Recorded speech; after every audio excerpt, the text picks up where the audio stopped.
going on with your voice? I've got a call.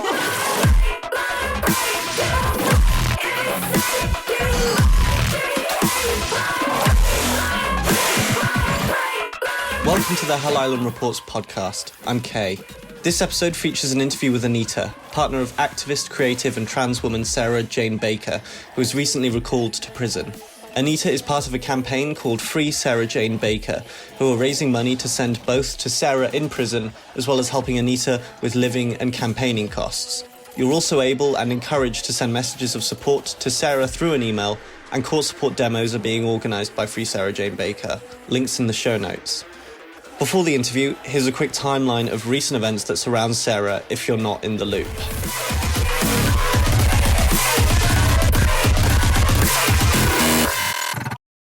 On the 8th of July, at London Trans Plus Pride, during an open mic session featuring other speakers, Sarah Jane Baker gave a speech, including the line, quote, "I was going to come here and be really fluffy and be really nice and say, yeah, be really lovely and queer and gay. Nah, if you see a TERF, punch them in the fucking face." After media coverage of Sarah's speech, Trans Plus Pride issued a statement highlighting the singling out of this moment at their event and what this says about the scrutiny and harassment of the trans community. Closing with, quote, "We do not condone violence. We do not back a call to arms for violence of any kind. We do condone righteous anger and the right to the free speech that was expressed yesterday. We have and will continue to march in peace." Sarah's speech was reported to the bastion of impartial justice, the Metropolitan Police. However, they initially decided not to pursue charges or to view Sarah's speech as a breach of her licence for a previous offence. However, this would change on the 12th of July when Sarah Jane Baker was recalled on licence and charged with using threatening or abusive words or behaviour with intent to cause harassment, alarm or distress. On the same day, her arrest was welcomed on Twitter by the Home Secretary Suella Braverman, who said, quote, "I'm glad the police have decided to investigate this incident at a trans pride event, having initially closed it with no further action. I'm sure the police will consider the evidence carefully." Sarah has pleaded not guilty to this first charge, and as of the 17th of August, another charge against Sarah, that of intentionally encouraging the commission of an offence, is set to be lodged by prosecutors. Her next court appearance in London is set to be the 22nd of August, that's next Tuesday, and her trial is set to begin on the 31st of August. Just before publishing this episode, on the 18th of August, Anita texted saying that Sarah has begun a hunger strike demanding to be transferred to a female prison. Now, her partner, Anita. Have you been in contact with Sarah at all? Yes. So she's able to phone me, which is really good. So she's in quite frequent phone contact with me. Yeah, I haven't seen her, but we're able to talk, so that's good. That's good. And how is she doing? Yeah, I think she's very much sort of up and down. It's really a tough environment. So she's in Wandsworth Jail. And which is obviously a male jail, and she's on a vulnerable prisoners wing, which is got a lot of sex offenders on it. So it's a really tough environment for her to be on, being a trans woman. Yeah. So that's all really difficult. And then, there's the fact that she's in jail at all, really, because as you might know, she was in jail for 30 years, out on licence, and had been doing really well. And I think to go back to jail for this reason just feels, really unfair, really, and upsetting when she'd begun to make a life for herself outside of jail. So, yeah. How was the demo today in London? Yeah, so it was good. So I'm very much, when I'm there, I'm going into court and then coming back out. So I wasn't there for the whole time. But yeah, we had a good group of people outside. And yeah, it's just, I think, really important both to show the outside world that people care about Sarah and also about the issues, and also for Sarah herself to see that people are supporting her. So that was good. Yeah, that went well. What kind of, in terms of the Free Sarah Jane Baker organisation, what kind of response have you had from just sort of the community and also the press? Yeah, so we've had the campaign really was started fairly organically with people who knew about her, particularly in the trans community and wanting to support her. And since then, we've managed to set up social media and our website, and we've been having these demonstrations, which is great. They've been at a couple of other events that we've been invited to tell other groups about the organisation as well. And it seems that quite a lot of people know about it. So one of the events I went to had a stall there, and a lot of the people I was talking to were already knew about the campaign and about everything that was going on with Sarah. So that's, really positive. In terms of the press, we've had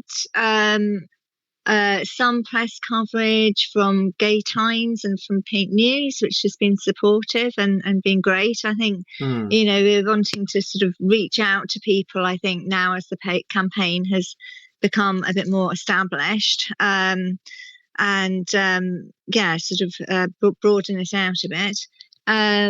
But yeah, that's been positive. So far it seems like potentially quite a vibrant campaign. We've had several events and we've got more things planned. Sarah's got a poetry book that's going to be published in the next couple of weeks. So I'm expecting there to be events coming out of that as well. So there's been a lot to do. That's good that there's been a lot of support, though. I mean, yeah. Yeah, I mean, the first, when she first was arrested, the number of people contacting me was huge. She was in contact with so many people who were wanting to help and wanting to find out what had happened and what to do and how she was. So, she's just in touch with so many people. Which was really, and so many people who really care about her.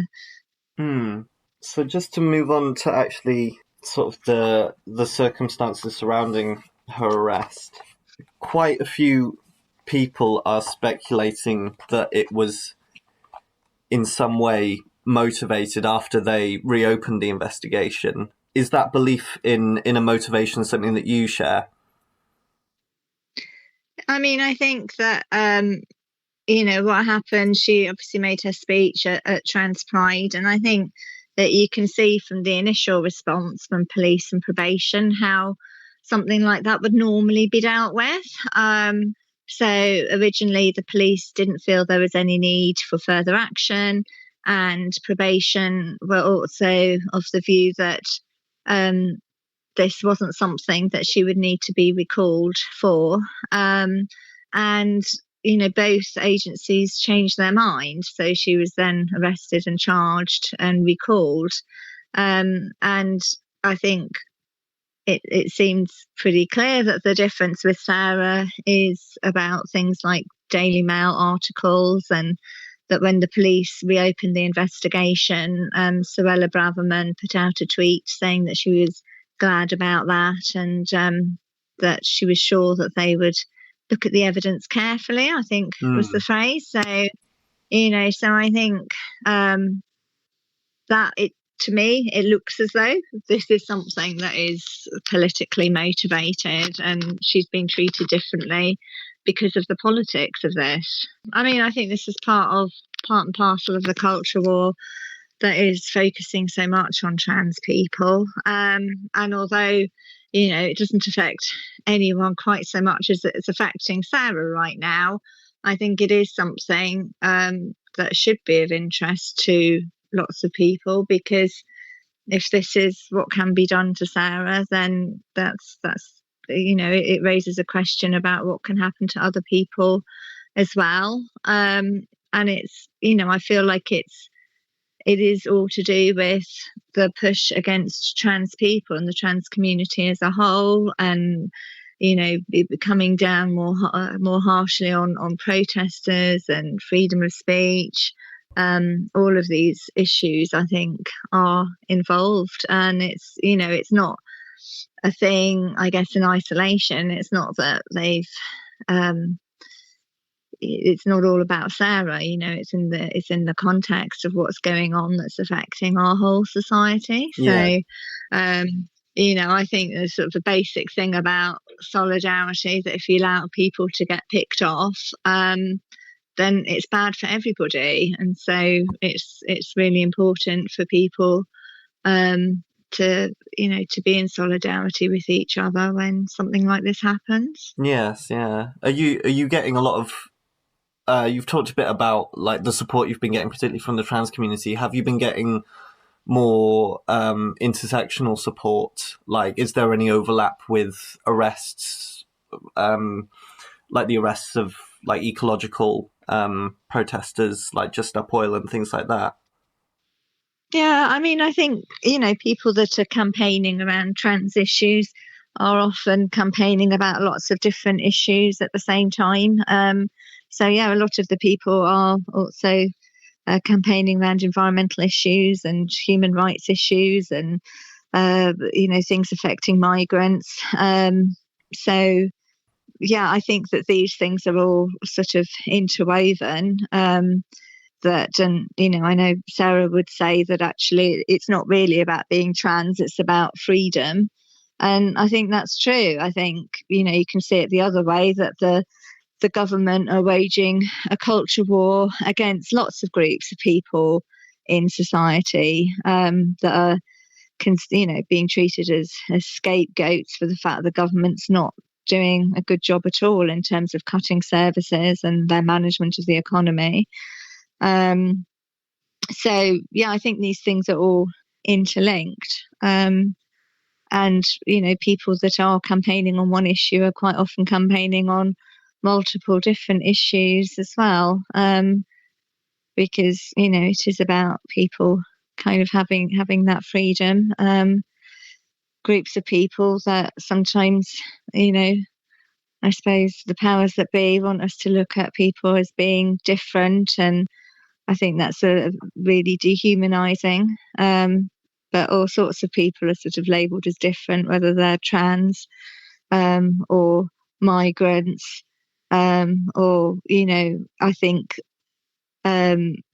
the transphobia has an awful lot in common with homophobia as well, and that what is affecting trans people will affect the whole LGBTQI community as well.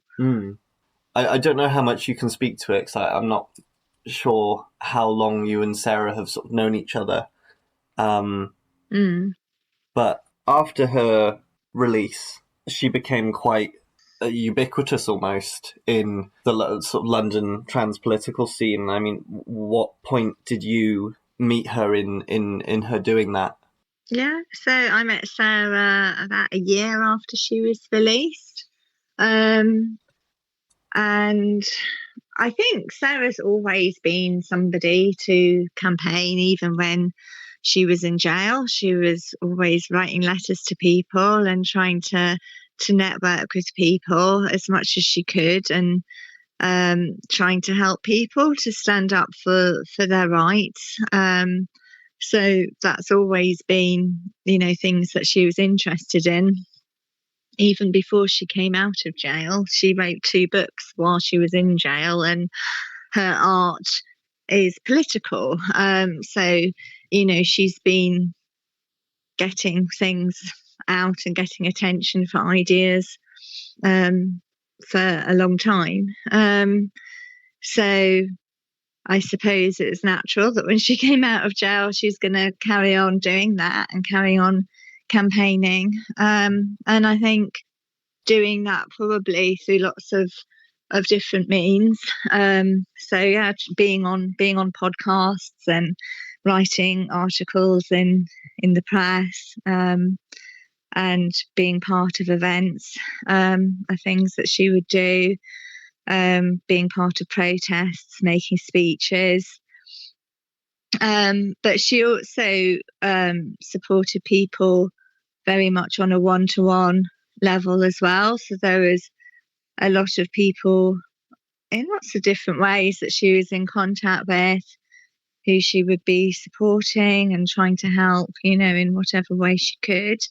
And I think I saw that a lot when she was arrested, is, a lot of people contacted me and sort of realizing that, there's people that, whether it was talking to people or having met up with them or just having, chats online, some people should be messaging for years, and not even just people in this country, people in other countries as well,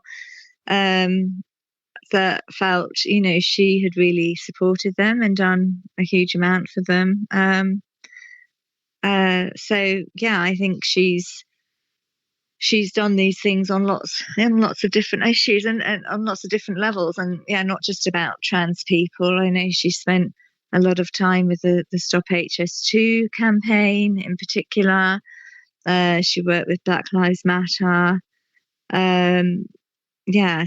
and as you say, dealing with things around prisoners' rights as well. So yeah, she's, I guess, always been somebody that is interested in campaigning, but also supporting people, one-to-one as well, as much as she could. I've never really sort of talked to her for particularly long, but like just going to vigils and protests in London, like she's very ubiquitous there and very present. So and then for her to suddenly not be after London Trans Pride is... Yeah, I guess, I don't know. I suppose I've sort of seen things through my perspective, I suppose, of being her partner. And it's, interesting to think about how she's seen maybe by people who don't know her well enough, or have, just seen her giving speeches or whatever. So, yeah, I mean, I think she'd certainly be glad to know that she's had an impact. And she's, as a person, very engaging, and very creative. So, in different sort of environments, if we were somewhere, at an event where people were playing music or something, then she'd be up on stage and playing guitar. And I think she's a fantastic guitarist, but she's also someone who encourages other people. So, she wouldn't just be there performing, trying to get all the limelight herself. She'd be encouraging other people who maybe have their guitar with them to come and jam with her, and, checking if they know the song she's playing and know the chords that she's using, and encouraging people. And, similarly, with art, if she's got people around her who are photographers or artists, then, she'd always be looking at what they were doing and encouraging people, I think, to reach their potential. She's never somebody to try and put other people down. She's somebody to sort of encourage people to, to make the most of the talents and creativity that they have as well. Yeah. In terms of the Free Sarah Jane Baker organisation, how has that organising gone, and how has that, like the behind the scenes work of court support and demos and things like that, how has that gone over the last couple of weeks? Yeah, so it's, I think partly because she has built up this network of people that she's been campaigning with, and many of whom she knows personally, over some time. It's not as though I've had to sort of go and try and build something from nothing. There's a group of people who are really quite committed to doing what they can, as I say, both to raise the issues and to support Sarah. So, I suppose there was a bit of a natural group of people coming together to work on that. And, of course, within that, different people have got different levels that they're able to commit. But yeah, it's been, a lot of people doing things together, and there's obviously lots of practical things of designing flyers and doing social media and trying to network with people and, making banners and all sorts of different things. So it's been work that's been done by a lot of people, not just one or two people. So I mean, it's been busy. It's been really busy. And it's something, I suppose, that has happened in response to something. So it's not as though there was a long plan before we launched something. It's just we literally had when we knew she was going to be in court the next day, we put a call out at 9:00 in the evening for people to get together 10:00 the next morning. So there was hardly any notice at all, and people did, So it's something obviously that's evolving because today we found out that there's going to be an additional day in court, so obviously there has to be an additional demo. So you have to sort of change what you're doing and be flexible and do things with little notice, and it's something that I expect will change and develop in time as we go on as well. So it's a vibrant campaign. It's been very busy, but I think there's good reason to think it will continue to grow and get stronger as we go on. That's really good. What's next? I mean, there's the 31st for your demo and the actual trial beginning, isn't it?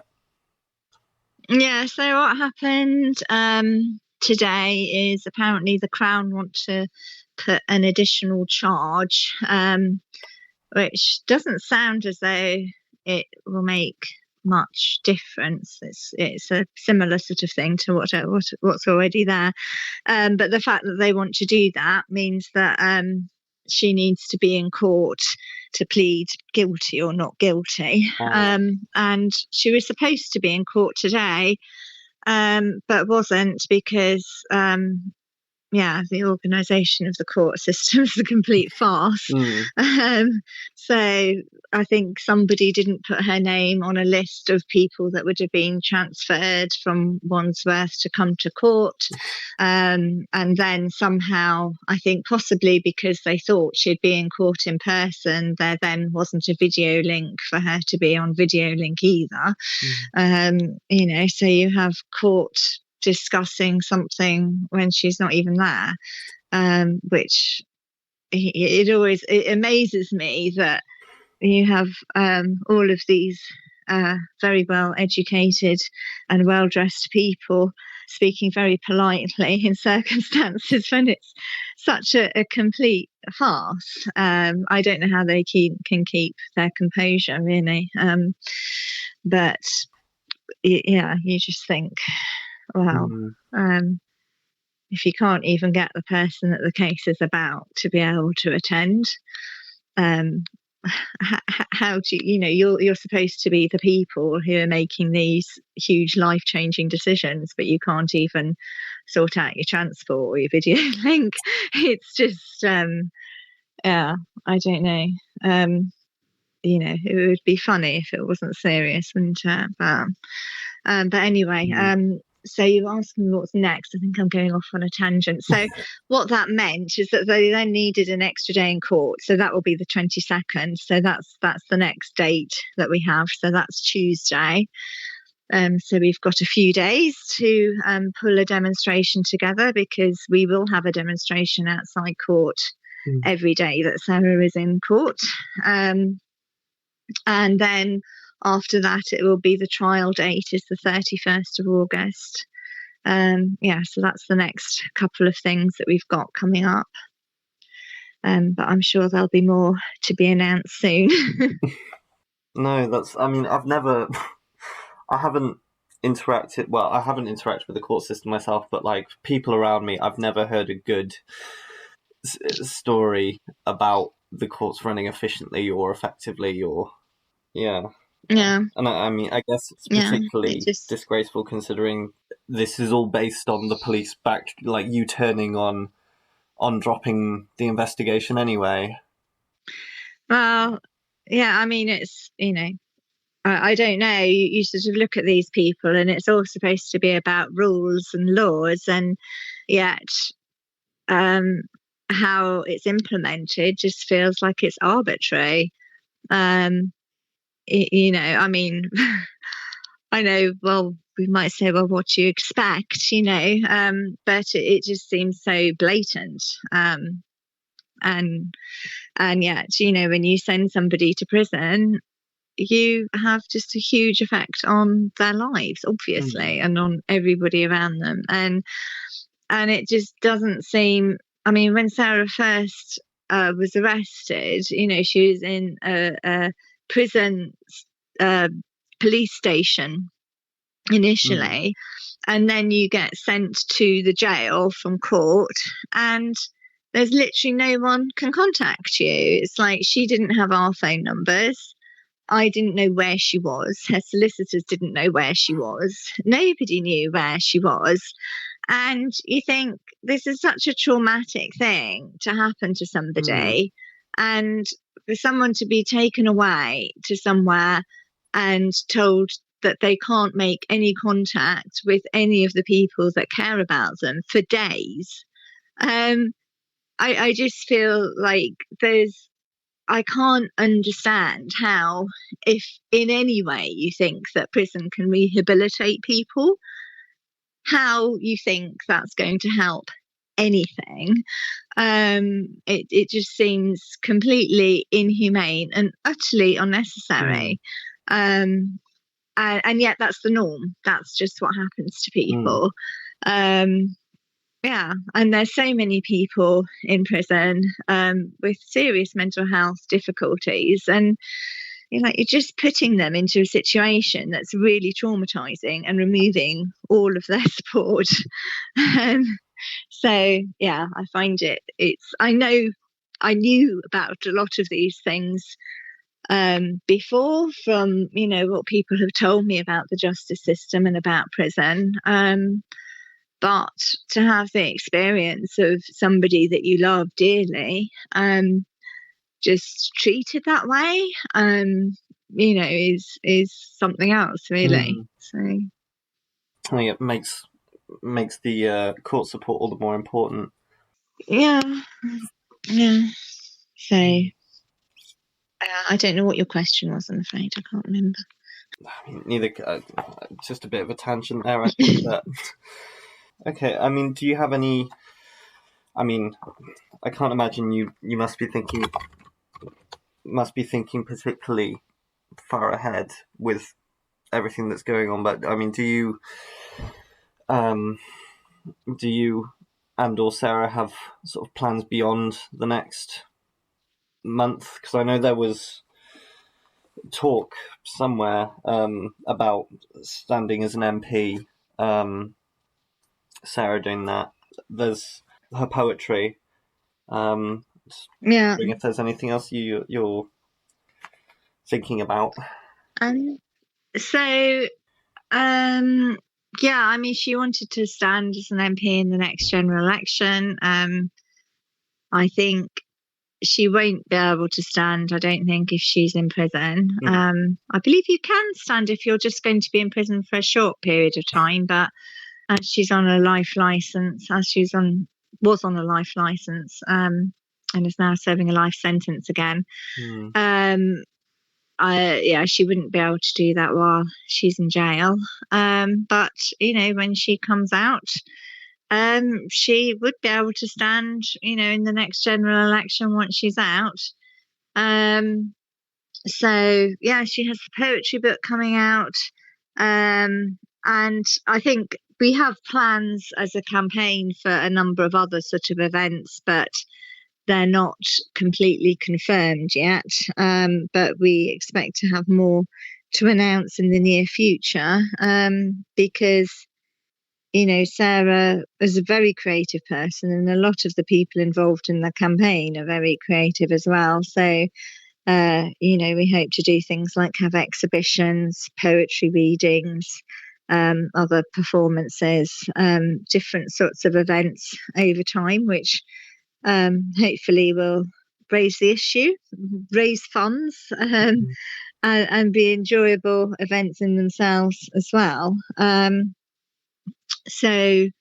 But it's obviously really difficult to plan, because I don't know how long Sarah is going to be in jail for, and neither does she.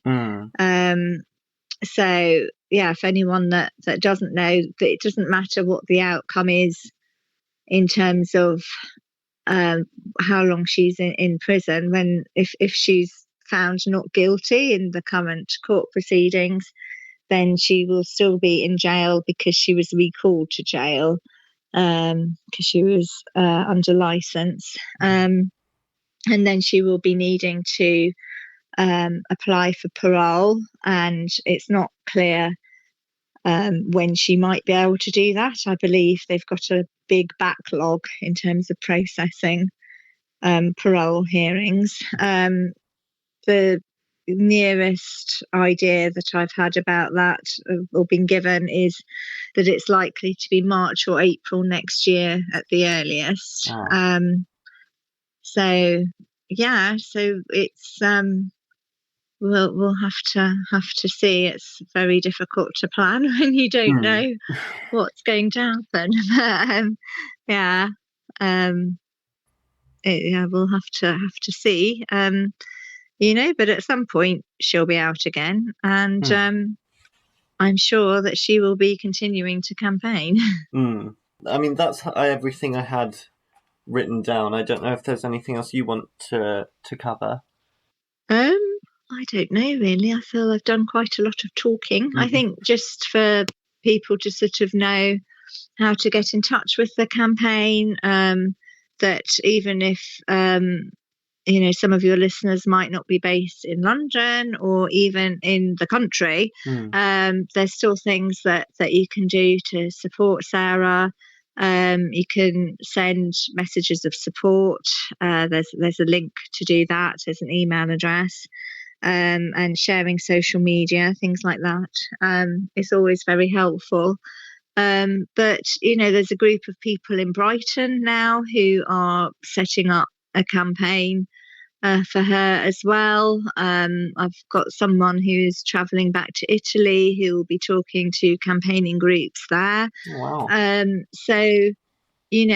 think there's whether someone is good, able to help with creative things, or just help spread the word, or send messages to her.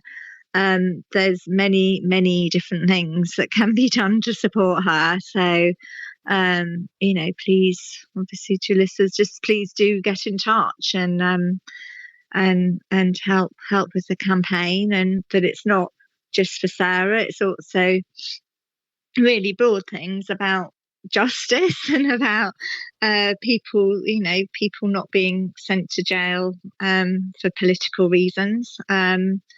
And about trans rights. And I guess the overarching thing is just about human liberation, and living in a society where people can be themselves.